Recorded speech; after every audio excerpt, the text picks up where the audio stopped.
In this media, you will learn how to make heating elements. Heating element is a coiled wire which gets hot when electric current flows through it.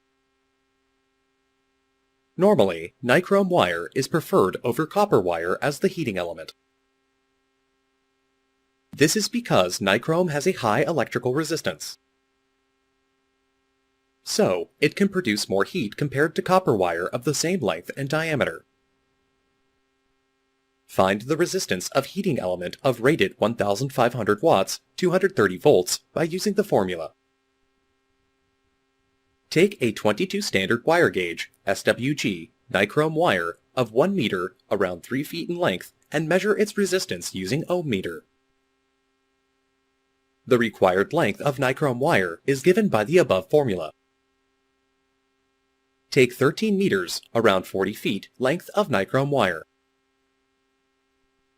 Collect an 8 SWG galvanized iron GI rod of length 700 millimeters, around 3 feet, and make a hole with 2 millimeters, 0.08 inches, at a distance of 2 centimeters, 0.8 inches from its end.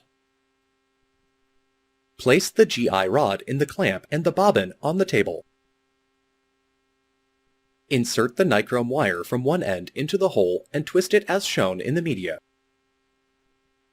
Wind the wire on the GI rod by rotating the rod as shown. Remove the starting end of the wire from the GI rod using cutting plier. Take out the nichrome coil from the GI rod. Thus, you have learned how to prepare the heating element.